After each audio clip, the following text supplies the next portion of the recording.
Salpe, Wanyambe. Selamat pagi saudara-saudari yang dikasihi Kristus. Mari kita mengawali hari baru dengan mendengarkan firman Tuhan yang diambil dari Injil Matius pasal 7 ayat 21 sampai dengan 29. Tuhan bersamamu. Inilah Injil suci menurut Matius. Dalam khotbah di bukit, Yesus berkata, "Bukan setiap orang yang berseru kepadaku, Tuhan, Tuhan, akan masuk ke dalam kerajaan surga, melainkan orang yang melakukan kehendak Bapa-Ku yang di surga. Pada hari terakhir banyak orang akan berseru-seru kepadaku, Tuhan, Tuhan, bukankah kami bernubuat demi namamu, dan mengusir setan demi namamu, dan mengadakan banyak mujizat demi namamu juga? Pada waktu itulah aku akan terus terang kepada mereka dan berkata, Aku tidak pernah mengenal kamu, enyala dari hadapanku, hai kamu yang melanggar perintah Allah." Jadi setiap orang yang mendengar perkataanku ini dan melakukannya, ia bagaikan orang bijaksana yang mendirikan rumahnya di atas batu. Lalu turunlah hujan dan datanglah banjir, dan angin melanda rumah itu. Tetapi rumah itu tidak roboh, sebab didirikan di atas batu.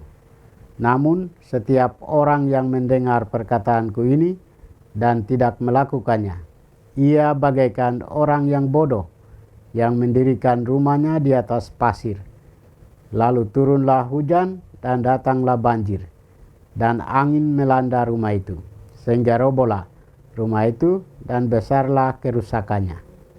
Setelah Yesus mengakhiri perkataan ini, takjublah orang banyak itu dengan mendengarkan pengajarannya, sebab ia mengajar mereka sebagai orang yang berkuasa, tidak seperti ahli-ahli Taurat mereka.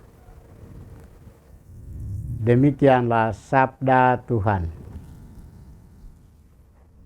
Saudara-saudari yang dikasihi Kristus, tema kita hari ini adalah membangun hidup, bukan pencitraan.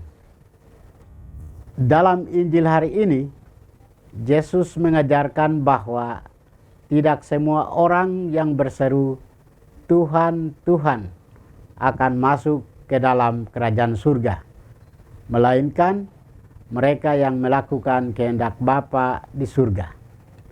Dengan ajaran ini, Yesus menegaskan bahwa iman tidak hanya ditunjukkan melalui kata-kata atau seruan, tetapi terutama melalui ketaatan dalam melakukan firman Allah.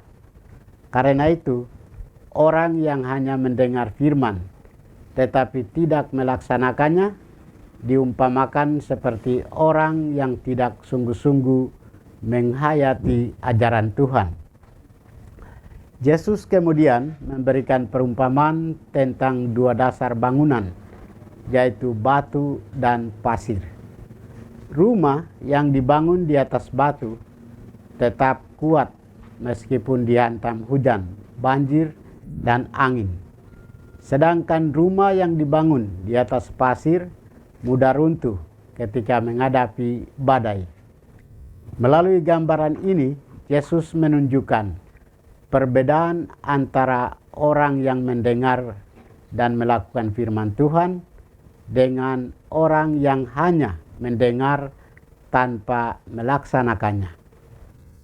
Orang yang melakukan kehendak Allah digambarkan sebagai orang bijaksana yang membangun hidupnya di atas dasar yang kokoh, sedangkan yang tidak melakukannya diibaratkan seperti orang yang membangun rumah di atas dasar yang rapuh. Saudara-saudari terkasih, bagaimana dengan kita? Kita diajak untuk menilai dasar kehidupan kita masing-masing.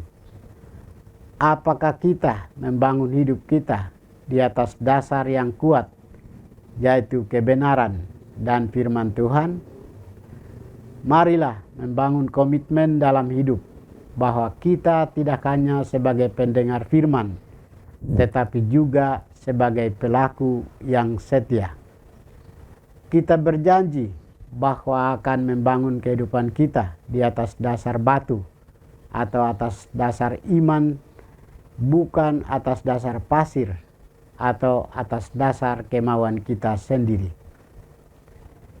Tuhan memberkati kita. Marilah kita berdoa. Tuhan, pagi ini kami kembali naikkan puji dan syukur kepadamu. Terima kasih karena Engkau sudah menjaga kami saat kami tidur maupun bangun. Terima kasih untuk udara sejuk dan segar pagi ini. Kami mohon, bukalah mata hati kami agar kami mampu memandang kemurahan dan karya-Mu. Rahmatilah kami dengan kuasa Roh-Mu agar kami mampu untuk bertobat dan memuji serta memuliakan-Mu melalui pekerjaan dan pelayanan kami hari ini. Kristus terang dunia, berkatilah keluarga kami. Jadikanlah kami alat kasih-Mu dan pantaskanlah kami menjadi hamba-Mu yang setia. Demi Kristus Tuhan dan pengantara kami. Tuhan bersamamu. Semoga kita sekalian, orang-orang yang kita kasih dan doakan, seluruh aktivitas kita hari ini dibimbing, dilindungi, dan diberkati oleh berkat Allah yang Maha Kuasa, Bapa dan Putra dan Roh Kudus.